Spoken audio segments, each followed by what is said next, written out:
ತ್ರೈಲೋಕ್ಯ ಸಂಪದಾಲೇಖ್ಯ ಸಮಲೇಖನ ವಿತ್ತೆ ಸಚ್ಚಿದಾನಂದ ರೂಪಾಯ ಶಿವಾಯ ಬ್ರಹ್ಮಣೇ ನಮಃ. ಯಾಮಾವು ಸರ್ವಲೋಕಾನಾಂ ಪ್ರಕೃತಿಂ ಶಾಸ್ತ್ರಪಾರಗಾಃ ತಾಂ ಧರ್ಮಚಾರಿಣಿಂ ಶಂಭೋ ಪ್ರಣಮಾಮಿ ಪರಾಂಶು.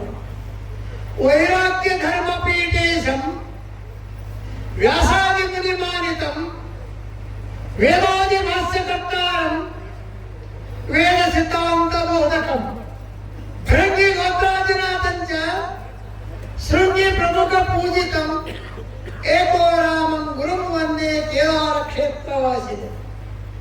ಪ್ರಥಮತ ಹಿಮವತ್ ಕೇದಾರ ವೈರಾಗ್ಯ ಪೀಠದ ಆದಿ ಜಗದ್ಗುರು ಏಕೋ ರಾಮಾರಾಧನೆಯನ್ನು ಮೊದಲು ಮಾಡಿಕೊಂಡು ಇಲ್ಲಿಯವರೆಗೆ ಆಗಿ ಹೋಗಿರತಕ್ಕಂಥ ಸಮಸ್ತ ಗುರುವೃಂದಕ್ಕೆ ಅನಂತ ನಮಸ್ಕಾರ ಅರ್ಪಿಸಿ, ಇವತ್ತಿನ ದಿವಸ ಭಾರತದ ಕರ್ನಾಟಕ ರಾಜ್ಯದ ದಾವಣಗೆರೆ ಜಿಲ್ಲಾಂತರ್ಗತವಾಗಿರ್ತಕ್ಕಂಥ ಶಿವನಹಳ್ಳಿಯಲ್ಲಿ ಈ ವೈರಾಗ್ಯ ಧಾಮದಲ್ಲಿ ಕೇದಾರ ಜಗದ ಇಷ್ಟಲಿಂಗ ಮಹಾಪೂಜೆ ಧರ್ಮ ಪರಂಪರೆ ಸಂರಕ್ಷಣೆ ರಕ್ಷಾ ದಿವಸವೆಂದು ನಡೆಯಲಿರುವ ಇಷ್ಟಲಿಂಗ ಪೂಜಾ ಸಭೆಯ ಸಂದರ್ಭದಲ್ಲಿ ಉಪಸ್ಥಿತಿ ಉದ್ಗತ ವ್ಯಕ್ತ ಮಾಡಿರ್ತಕ್ಕಂಥ ನೆಗಳೂರು ಸ್ವಾಮೀಜಿಯವರೇ ಮತ್ತು ಕಣ್ಣಕುಪ್ಪಿಯ ಶಟಸ್ಥಲ ಬ್ರಹ್ಮಿ ಶಾಂತಲಿಂಗ ಶಿವಾಚಾರ್ಯ ಸ್ವಾಮೀಜಿಯವರೇ ಹಾಗೂ ಇಲ್ಲಿರತಕ್ಕಂಥ ಸಮಸ್ತ ವೈದಿಕ ವೃಂದವೇ, ಸಂಗೀತ ವೃಂದವೇ, ಅದೇ ಪ್ರಕಾರವಾಗಿ ಪತ್ರಕಾರರೇ, ಚಿತ್ರಕಾರರೇ, ಛಾಯಾಕಾರರೇ, ರಾಜಕೀಯ ಗಣ್ಯಮಾನ್ಯ ವ್ಯಕ್ತಿಗಳೇ, ಧರ್ಮ ದುರಂಧರರೇ ಹಾಗೂ ಹೇಳ್ತಿರ್ತಕ್ಕಂಥ ಸದ್ಭಾವನ ಸದ್ಭಕ್ತರು. ನಾವು ಹೆಚ್ಚಿನ ಮಾತ್ರ 10 ನಿಮಿಷ ಮಾತಾಡ್ತೇವೆ. ಯಾಕಂದ್ರೆ 5 ಗಂಟೆ ಶಿಕ್ಷೆ ಕೊಟ್ಟದ ಇನ್ನೂ ಹೆಚ್ಚು ಕೊಡೋದು ಬೇಡ ಅಂತ. 9 ಗಂಟೆ ಕೂತೀರಿ, ಯಾರು 10 ಗಂಟೆ ಕೂತೀರಿ, ಅದು ನಮ್ಮ ಪರಿಚಯ ಆಯ್ತು. ನಾವು ಇನ್ನೂ 4 ಗಂಟೆ ಕೊಡ್ಬೋದು, ನಿಮ್ಮ ಮತ್ತೆ ತೊಂದರೆ ಆಗ್ತದ, ನೀವು ತೊಂದರೆ ನಾವು ಕೂಡ 10 ನಿಮಿಷ ಹೇಳ್ತಾ ಇಷ್ಟಲಿಂಗವಿದಂ ಸಾಕ್ಷಾದರಿಷ್ಟ ಪರಿಹಾರಕ. ಇಷ್ಟೆಲ್ಲ ಕೂತ್ಕೊಂಡು ಪೂಜೆ ನೋಡಿದ್ರಿ. ಲಿಂಗ ಅಂದ್ರೆ ಏನು? ಲೀಯತೆ, ಗಮ್ಯತೆ, ಯತ್ರ ತದ್ಲಿಂಗಂ. ಎಲ್ಲಿಂದ ಉತ್ಪತ್ತಿ ಆಗ್ತಾ ಇದೆ, ಎಲ್ಲಿ ಲೀನ ಆಗ್ತಾ ಇದೆ ಅಂತ ಲಿಂಗ ಅಂತ ಹೇಳ್ತಾರೆ. ಅದು ಅದೇ ಆಕೃತಿ ಯಾಕಿದೆ? ಆಕಾಶ ನಿತ್ಯಾವರ್ಲಿಂಗಂ ಪೃಥಿವ್ಯಾಂ ತಸ್ಯ ಪೀಠಿಕಾ ನಕ್ಷತ್ರಂ ಪುಷ್ಪಮಾಲಿಂಚ ಒಂದೇ ವಿಶ್ವಾತ್ಮಕಂ. ಆಕಾಶವು ಲಿಂಗಾಕಾರವಾಗಿದೆ, ಪೃಥ್ವಿಯ ಆಧಾರ ಸ್ತಂಭ ಆಗಿದೆ, ನಕ್ಷತ್ರಗಳ ಪುಷ್ಪಮಾಲೆ ಆಯ್ತಂತೆ. ಆ ಲಿಂಗದ ಆಕೃತಿಗಳು ಲಿಂಗ ಮಧ್ಯೆ ಜಗತ್ ಸರ್ವಂ. 33 ಕೋಟಿ ದೇವತೆಗಳು ಆ ಲಿಂಗದಲ್ಲಿ ವಾಸಸ್ಥಾನವಾಗಿದೆ. ಅದಕ್ಕೋಸ್ಕರ ಒಂದು ಲಿಂಗ ಪೂಜೆ ಮಾಡಿದರೆ 33 ಕೋಟಿಗಳ ದರ್ಶನ ಮಾಡದಂತೆ ಸ್ಪರ್ಶ ಮಾಡಲಾಗ್ತದೆ ಆ ಲಿಂಗ ಪೂಜೆ. ಅದರಲ್ಲಿ ಸಾಕಷ್ಟಿವೆ. ಪಂಚೋಪಚಾರ, ಅಷ್ಟೋಪಚಾರ, ಷೋಡಶೋಪಚಾರ, ರಾಜೋಪಚಾರ ಅಂತ ಇದ್ದಾವೆ. ಅದಕ್ಕೆ ನೀವು ಏನಪ್ಪ ಅಂದ್ರೆ ಮನುಷ್ಯನಿಗೆ ಜೀವನದಲ್ಲಿ 3 ಲಿಂಗಗಳಿವೆ. ಇದು ಶರೀರದಲ್ಲಿ ಇಷ್ಟ ಪ್ರಾಣ ಭಾವನಿದ್ದೇವೆ. ಹೊರಗೆ ನಿಮ್ಗ ಹೊರಗೆ ಮಾತಾಡೋಕ್ಕೂ 3 ಪ್ರಕಾರ ಅದ.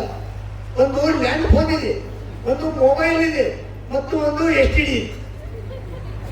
ಅಂದ್ರ STD ಅಂದ್ರೆ ನಾವು ಎತ್ತು ಮಾತಾಡಬೇಕು. ಮತ್ತ ಲ್ಯಾಂಡ್ ಫೋನ್ ಅಂದ್ರ ಅದಕ್ಕೂ ಕೂಡ STD ಕೂತ್ಕೊಳ್ಳೋದೇ ಮಾತಾಡ್ಬೋದು ಮನೆ ಹೋಗಿ. ಅದೇ ಪ್ರಕಾರವಾಗಿ ಮೊಬೈಲ್ ಅಂದ್ರೆ ಯಾವಾಗ ಬೇಕಾಗ ಮಾತಾಡೋದು. ಅದು ನಿಮ್ಗೆ ಕೊಳಲಿ ಕಟ್ಟಿದ್ದು ಯಾವಾಗಪ್ಪ ಅಂದ್ರೆ ಮೊಬೈಲ್ ತಿಳ್ಕೊಡಿ. ಅದು ಮಾತಾಡ್ತದೇನಂತ ಅದಕ್ಕೂ ನಂಬರ್ ಅದಾವ, 5 ನಂಬರ್ ಅದಾವ. ಅದಕ್ಕೆ ಹೇಗೆ 10 ನಂಬರ್ ಇದೇವಲ್ಲ, ಅದಕ್ಕೂ 5 ನಂಬರ್ ಇದ್ದೇವೆ. ನಕಾರ, ಬಕಾರ, ಯಕಾರ, ಸಿಕಾರ, ಯಕಾರ ರೂಪಿ 5 ನಂಬರ್ ಇದೆ. ನೀವು ಫೋನ್ ಹಚ್ಚಿರಿ, ನೀವು ರೀಡರ್ ಮಾಡ್ತೀರಿ, ಹತ್ತಿರ ಅಂತ ಅದೇ ಪ್ರಕಾರ ನೀವು ಹಚ್ಚಿರಿ, ಹತ್ತಿ ಹತ್ತದ. ಯಾರಿಗೆ ಹತ್ತದಪ್ಪ ಅಂದ್ರೆ ಪರಮಾತ್ಮನಿಗೆ ಹತ್ತದ. ಅದಕ್ಕೆ ನೀವು ಮಾಡಿ ಯಾರು ನೀವು ರೀಡರ್ ಹೆಂಗ್ ತಿರ್ತಿಲ್ಲ ಹಂಗೆ ಜಪ ಜಪ ಜಪ ತಿರ್ಕೋತ ಹೋಗ್ರಿ, ನಿಮ್ಗೆ ನಿಶ್ಚಿತವಾಗಿ 10 ಜಪ ಮಾಡ್ತಾ ಹೋಗ್ರಿ. ಜಪದಲ್ಲಿ ವಾಚಕ, ಉಪವಾಸ, ಮಾನಸಿಕವಾಗಿ ಏಕಾಂತ ಜಪದಲ್ಲಿ ಇರ್ತಕ್ಕಂಥ ಶಕ್ತಿ ಬೆಳೀತಾ ಇದೆ. ಅದರಿಂದ ಪರಮಾತ್ಮ ನೀವು ಫೋನ್ ಆಗ್ತಾ ಇದೆ ಅಂತ ಈ ಲಿಂಗ ಪೂಜೆಯನ್ನು ಮಾಡಬೇಕು. ಈಗ ಸ್ಥಾವರ ಲಿಂಗ ಇದೆ, 3 ಪ್ರಕಾರದ ಲಿಂಗ, ಇಷ್ಟಲಿಂಗ ಇದೆ, ಚರಲಿಂಗ ಇದೆ. ಶರೀರ ಯಥಾಯೇ ತನೋಧಾರೆ, ಶರೀರದ ಮೇಲೆ ಏನು ಧಾರಣ ಮಾಡ್ತದೆ ಅದಕ್ಕೆ ಇಷ್ಟು ಲಿಂಗ ಅಂತ ಹೇಳ್ತದೆ. ಅದು ಪ್ರಾಣದ ಧಾರಣೀಯ ತತ್ಪ್ರಾಣ ಲಿಂಗ ಗೊತ್ತಿದೆ. ಅದು ಪ್ರಾಣದಕ್ಕಿಂತ ಪ್ರಾಣ ಕಾಪಾಡಿದ್ರೆ ನಮಗೂ ಸಹಿತ ಅದು ಕಾಪಾಡ್ತದ. ಅವನಿಗೆ ಅಂತ್ಯಕ್ರಿಯಾದ ಲಿಂಗನೇ ಕಳ್ಕೊಡ್ತಾರೆ, ಮತ್ತೇನು ಕೊಡೋದಲ್ಲ ಅಂತ ತಿಳ್ಕೊತಾರೆ. ಈಗ ನೋಡ್ರಿ ಅಭಿಷೇಕ ತಗೊಂಡ್ರಿ, ಈ ಭಾಗದಾಗ ಅಭಿಷೇಕ ಸಿಗಲಿ ಅಂತ ದುಃಖ ಆಗ್ತದೆ. ಶಾಸ್ತ್ರ ಜ್ಞಾನ ಇರಂಗಿಲ್ಲ, ಒಂದು ಕ್ರಿಯೆ ಆಗ್ತದೆ. ಏನಾಗ್ತದೆ? ಅಲಂಕಾರ ಪ್ರಿಯ ವಿಷ್ಣು, ನಮಸ್ಕಾರ ಪ್ರಿಯ ಭಾನು, ಜಲಧಾರ ಪ್ರಿಯ ಶಿವ. ಅಲಂಕಾರ ಕೊಟ್ಟರೆ ವಿಷ್ಣು ಸಂತುಷ್ಟ, ನಮಸ್ಕಾರ ಮಾಡೋದು ಸೂರ್ಯ ಸಂತುಷ್ಟ. ಎಷ್ಟು ನೀರಾಗಿ ನಾವು ಧಾರಾವಾಹಿ ಅಭಿಷೇಕ ಮಾಡ್ತೇವೆ ಪರಮಾತ್ಮ ಸಂತುಷ್ಟ ಆಗ್ತಾ ಇದ್ದಾರೆ. ಅದಕ್ಕೆ ನೀವು ಅಭಿಷೇಕ ಮಾಡ್ಕೋಬೇಕು. ಜಲಧಾರ ಪ್ರಿಯ ಶಿವ. ಇಂಥ ಅಭಿಷೇಕ ಕ್ರಿಯೆಯನ್ನು ಕಣ್ಣುಕುಪ್ಪ ಸ್ವಾಮಿಗಳು ಇಲ್ಲಿ ಮಾಡಿದ್ದಾರೆ, ನಿರ್ಮಾಣ ಮಾಡಿದ್ದಾರೆ ವೈರಾಗ್ಯವನ್ನು. ಈ ವೈರಾಗ್ಯದಕ್ಕೆ ಸಾಕಷ್ಟು ಅವರು ಪರಿಶ್ರಮ ಪಟ್ಟಿದ್ದಾರೆ ಇದಕ್ಕ. ಆದ್ರೆ ಎಲ್ಲ ಬರಬರಿ ಕೇಳ್ತಾರೆ, ಹೇಳ್ತಾರ. ಅದು ಒಂದು 10% ಕೇಳಿದೀವಿ ವರ್ಷ. ತಪ್ಪಣೆ ಏನ್ ತಪ್ಪಣೆ ಅಂದ್ರ ಇನ್ನೊಂದಿಟ್ಟು ಗಂಟೆ ಹಾಕಂದ್ರೆ ಬಿಸಿಲಾಗಿದ್ರೆ ಪಾಳಿ ಬಂದಿದ್ದೆ. ನಾ ರಾತ್ರಿ ಕೇಳಿಲ್ಲ, ಅವ್ರಿಗೆ ಹೇಳಿದ್ರು. ಅವ್ರಿಗೆ ಹೇಳಿದ್ರು ಇಲ್ಲ ಹಾಕಲ್ ಮಾಡ್ತೇವೆ ಅಂದ್ರು, ಅದು ಮಾಡಿಲ್ಲ. ಅದಕ್ಕೆ ಮುಂದಿನ ವರ್ಷ ಇವತ್ತೇ ಹೇಳ್ತೇವೆ ಆ ರೋಡ್ ತನಕ ಟೆಂಟ್ ಹಾಕಿ ಮಾಡೋದಿತ್ತು.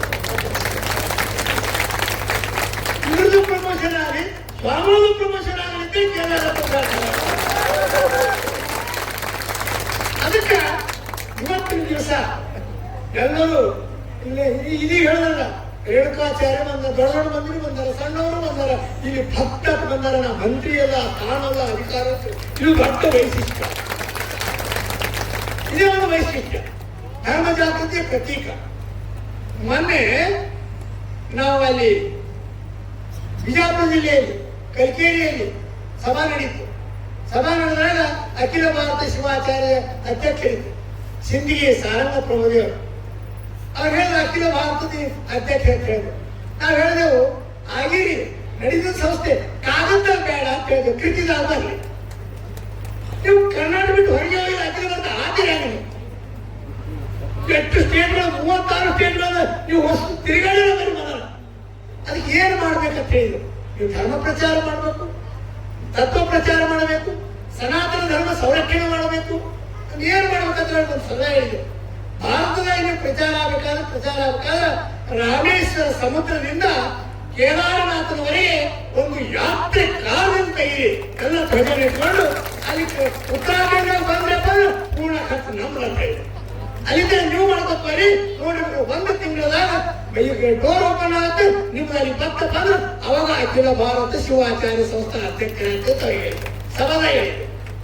ಅದಕ್ಕೆ ಇಂಥ ಕಾರ್ಯ ನಡೀತಾ ಇರುವಾಗ ಇವತ್ತಿನ ದಿವಸ ಆನಂದ ಅನಿಸ್ತಾ ಇದೆ.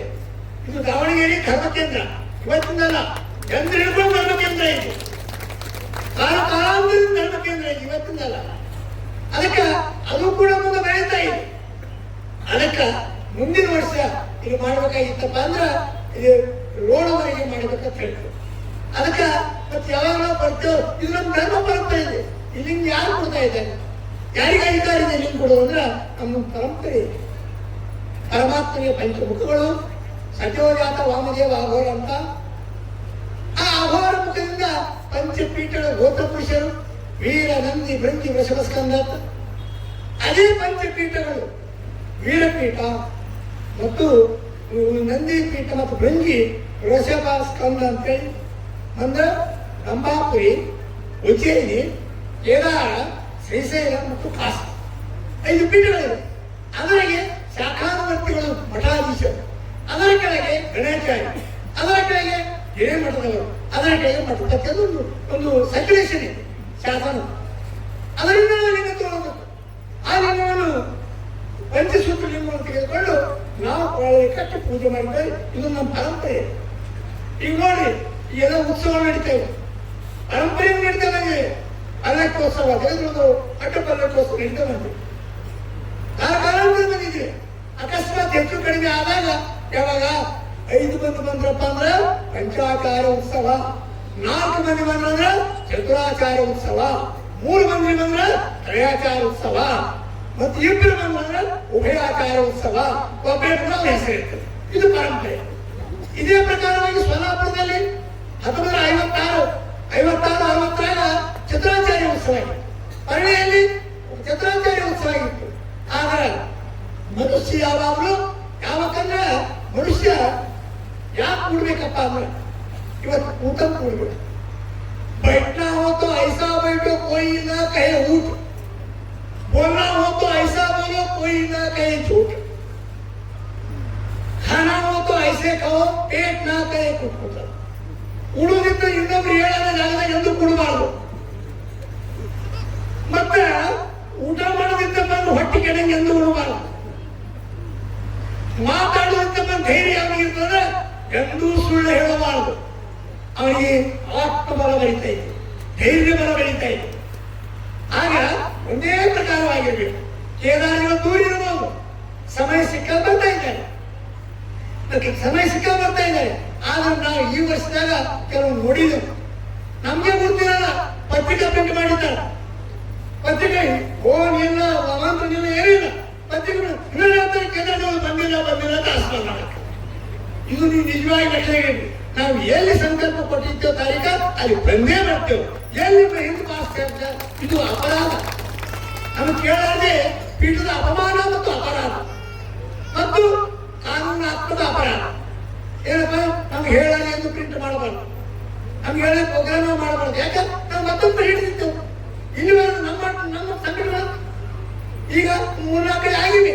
ಈಗ ಮುಂದೆ ಆಗತಕ್ಕಂಥಲ್ಲ. ಆದರೆ ಸುದೀರ್ಘವಾಗಿ ಕೇದಾರಪೀಠ ವಿಚಾರ ಮಾಡಿ ಅದಕ್ಕೆ ಕ್ರಮ ತಗೋಬೇಕಾಗ್ತಾ ಇದೆ. ಅದಕ್ಕೆ ಎಲ್ಲರೂ ಕೂಡ ನೀವು ಬಯಲಿ. ಅರ್ಧ ರಾತ್ರಿ ನಾವು 24 ಗಂಟೆಗಳ ಮುಂದೆ ಅರ್ಧ ರಾತ್ರಿ ಯಾವಾಗ ಅದು ಸ್ವಾಮಿ ಹೇಳಿದ್ರಲ್ಲ, ಮತ್ತ ಮಮಾದಪಿಸಬೇಕು. ನನ್ನ ಭಕ್ತರು ಎಲ್ಲಿ ಕರೀತಾ ಇದ್ದಾರೆ, ಜೀವ ಇರುವವರಿಗೆ ಮಾತ್ರ ಕೇದಾರಪೀಠ ಯಾವಾಗಲೂ ಮತ್ತೊಂದನ್ನು ಇದು ಮಾಡ್ತಾ ಇದೆ. ಅದಕ್ಕೆ ಈಗಲ್ಲ. ಯಾಕಪ್ಪ ಅಂದ್ರ ನಾವು ಇಷ್ಟು ಕಠೋರವಾಗಿ ಮಾತಾಡೋದು ಯಾಕಂದ್ರ ಒಂದು ಕ್ರಿಯೆ ಇದೆ. ವೀರಭದ್ರನು ಮೂರ್ತಿಯನ್ನು ಹಿಡಿದುಕೊಂಡು ಆಗ ಸಂಕಲ್ಪ ಮಾಡುತ್ತೆ, ಪ್ರಾಣಭಾವರು ಪರಂಪರೆ ಹೋಗ್ಬಿಡುವುದು ಅಂತೇಳಿ. ಅದು ಗುರುವಾಕ್ಯ ನಡಿಲಾಬೇಕು.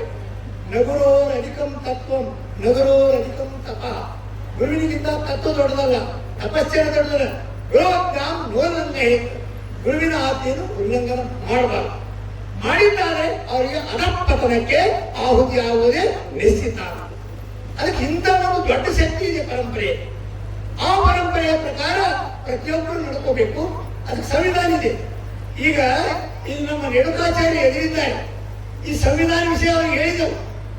2011ರಲ್ಲಿ ಮುಕ್ಕಾಂಬದಿ ಬಂದಿದ್ರು, ಎದುರಿಗಿದ್ರು. ನಾವು ಪ್ರಶ್ನೆ ಕೇಳಿದೆವು, ಸಂವಿಧಾನ ನಿಮಗೆ ಸಂವಿಧಾನ ಶಪಥ ತಗೊಂಡಿರಿ ಮಂತ್ರಿ ಆಗಿರಿ ಸಂವಿಧಾನ ಮುಗಿದ್ರೆ ಏನಾಗ್ತದೆ ಅಂತ ಕೇಳಿದ್ರು. ಮಂತ್ರಿ ಪದವಿಗೆ ಹೋಗ್ಬೇಕಾಗ್ತದೆ ಅಂತ ಕೇಳ. ಮತ್ತೆ ಧರ್ಮ ಸಂವಿಧಾನ ಮುಗಿದ್ರೆ ಏನಾಗ್ತದೆ ಅದು ವಿಚಾರ ಮಾಡ್ತಾರೆ. ಎದ್ದು ಒಂದು ಸಾಕು ನಮಸ್ಕಾರ ಮಾಡ್ತೀವಿ. ಇಂಥ ಸಂದರ್ಭದಲ್ಲಿ ಎಲ್ಲರಿಗೂ ಬೇಕೇ ಬೇಕಲ್ಲ. ನೇರದಿಂದ ಮನುಷ್ಯ ನಡೆಯಕ್ಕಾಗಲ್ಲ, ದೇಶ ನಡೆಸಕ್ಕಾಗಲ್ಲ, ಶಾಸ್ತ್ರ ನಡೆಸಕ್ಕಾಗಲ್ಲ. ಅದಕ್ಕೋಸ್ಕರವಾಗಿ ನಾವು ಕೇದಾರ ಪೀಠ ಏನು ಸಂಕಲ್ಪ ಮಾಡಿದ ಜಗತ್ತು ಒತ್ತಟ್ಟಾದ್ರೂ ನಮ್ಮ ಸಂಕಲ್ಪ ಅದಕ್ಕೂ ಮುರಿಯುವುದಿಲ್ಲ. ಯಾಕಂದ್ರೆ ಗುರುವಿನ ವಚನ ಕೊಟ್ಟಿದ್ದೇವೆ, ಗುರುವಿಗೆ ವಚನ ಕೊಟ್ಟಿದ್ದೇವೆ. ಗುರು ಆಜ್ಞೆ ಒಳ್ಳೆ ಗುರುವಿನ ಆಜ್ಞೆ ಮಾಡಬಾರ್ದು. ಅದಕ್ಕೆ ಪ್ರಾಣ ಹೋಗೇ ಹೋಗ್ತದೆ, ಯಾರು ತಗೊಂಡ್ರೆ ಹೋಗಲ್ಲ. ಅದಕ್ಕೆ ಯಾವಾಗ ಸಂಕಲ್ಪ ಮಾಡಿ ಬರಳಲ್ಲಿ ರುದ್ರಾಕ್ಷಿ, ಒಂದು ಲಿಂಗ, ಭಸ್ಮ, ಪೃಥ್ವ್ಯಾಂ 3D ರತ್ನಾನಿ. ಪೃಥ್ವಿಯಲ್ಲಿ ಜಲಂ ಅನ್ನಂ ಸುಭಾಷಿತ 3 ರತ್ನವೇ. ಆದರೆ ನಿಮಗೂ ವ್ಯಕ್ತಿಗೆ ಯಾವತ್ತಪ್ಪ ಅಂದ್ರೆ ಲಿಂಗ, ರುದ್ರಾಕ್ಷಿ, ಭಸ್ಮ ಇವು ಗವಾಂ ಕೋಟಿ ಪ್ರಧಾನಸಿ ಫಲಭವಿರಬೇಕು. 1 ಕೋಟಿ ಆಕಳುಗಳು ದಾನ ಮಾಡಿದ್ರೆ 1 ರುದ್ರಾಕ್ಷಿ ಒಳಗೆ ನಿಮ್ಗೆ ಪುಣ್ಯ ಬರ್ತಾ ಇದೆ. ಲಿಂಗ ಇಟ್ಟಂದ್ರೆ 33 ದೇವರುಗಳ ಪೂಜೆ ಆಗ್ತಾ ಇದೆ. ಮತ್ತೆ ಅದೇ ಪ್ರಕಾರವಾಗಿ ನಾವು ಭಸ್ಮ ಹಚ್ಚಿದ್ರೆ ಸರ್ವ ಪಾಪ ಪ್ರನಾಶನ. ಇವು ಪರಂಪರೆಯಿಂದ ಬಂದಿತ್ತು. ನಾವು ಗಟ್ಟಿಯಾಗಿದ್ದು ಸಂವಿಧಾನ. ಈ ಸಂವಿಧಾನ ಇದು ವಿಟಂಬನ ಮಾಡೋಕೆ ಯಾರಿಂದ ಆಗಲ್ಲ. ಯಾರು ಸೂರ್ಯನಿಗೆ ನಾನು ಕತ್ತಿ ಮಾಡ್ತೀನಿ ಅಂತಂದ್ರೆ ಅವನೇ ಕತ್ತಿಗೆ ಹೋಗಬೇಕಾಗ್ತಾ ಇದೆ. ಅದಕ್ಕೋಸ್ಕರವಾಗಿ ಇವತ್ತಿನ ದಿವಸ ಹೆಚ್ಚಿಗೆ ಮಾತಾಡ್ತಾ ಹೋದ್ರೆ 10 ನಿಮಿಷ ಆಗೋಯ್ತಿ. ಅದಕ್ಕೆ ನಿಮಗೆ ತ್ರಾಸ ಕೊಡೋದು ಬೇಡ. ಅದಕ್ಕೆ ಸ್ವಾಮಿಗಳಿಗೆ ಆ ಲೆಕ್ಕಕ್ಕೆ ಏನು ಕೇದಾರನಾಥನ ಆಶೀರ್ವಾದ ಆಗಿದೆಯಲ್ಲ, ಅದು ಕೇದಾರನಾಥನ ಆಶೀರ್ವಾದದಿಂದ ಜಗತ್ತಿನ ಕಲ್ಯಾಣ ಆಗುತ್ತೆ. ಕೇದಾರನಾಥ ನಾವು ಪ್ರಾರ್ಥನೆ ಮಾಡ್ತೇವೆ. ಅವರು ಪೂಜಾರಿಷ್ಠರು, ಆಚಾರವಾನ್ರು, ನಮ್ಮ ಆಜ್ಞೆ ಉಲ್ಲಂಘನೆ ಮಾಡಿ ಇಲ್ಲಿವರೆಗೆ ಏನು ಕಠಿಣ ಏನಪ್ಪ ಎಲ್ಲಿ ಇಲ್ಲ ಪ್ರಾಣ ಹೋಗೋ ಸಂಕಟದಾಗ ಅಲ್ಲಿ ನಾವು ಮಾಡುತ್ತೇವೆ. 15ರಲ್ಲಿ ಆಸನ ಆದೇಶ ಮಾಡಿದೆವು, ಶಕ್ತಿಶಾಲಿ ಆಗದಂತೆ. ಎಲ್ಲಿ? ಮಧುಮೇಶ್ವರನ. ಒಂದು ದಿನ ಇರುವ ಕಷ್ಟದ 6 ತಿಂಗಳ ಶ್ವಾಸೋಶ್ವಾಸ ಕಠಿಣ ಬರ್ಪದ ಹಾಸಿಗೆಯಲ್ಲಿ ಪ್ರತಿನಿತ್ಯ ಇಲ್ಲಿ ಕೆಳಗ ಮಧುಮೇಶ್ವರ, ಮತ್ತೆ ಗುಡ್ಡದ ಮೇಲೆ ಬೆಟ್ಟದ ಮೇಲೆ ಒಂದು ಗೂಢ ಮಧುಮೇಶ್ವರ ಅಂತ ಪ್ರತಿನಿತ್ಯ ಹೋಗಿ ದರ್ಶನ ಅಂಗಾಲಿನಿಂದ ಆ ತಂಪ ಬರ್ತಿನ ಹೋಗಿ ಬರ್ತಾ ಇದೆ. ಅದೇ ಪ್ರಕಾರ 6 ತಿಂಗಳ ಕೇದಾರನಾಥನಲ್ಲಿ ಅವತಾರ ಮಾಡಿದ್ರು. ಅದಕ್ಕೆ ಭಗವಂತನು ವಜ್ರ ಶರೀರ ವಜ್ರ ಮನಸ್ಸನ್ನು ಮಾಡಿದ್ದಾರೆ ಅಂತ ಅವ್ರಿಗೆ ಕಲ್ಯಾಣ ಮಾಡೇ ಮಾಡ್ತಾರೆ.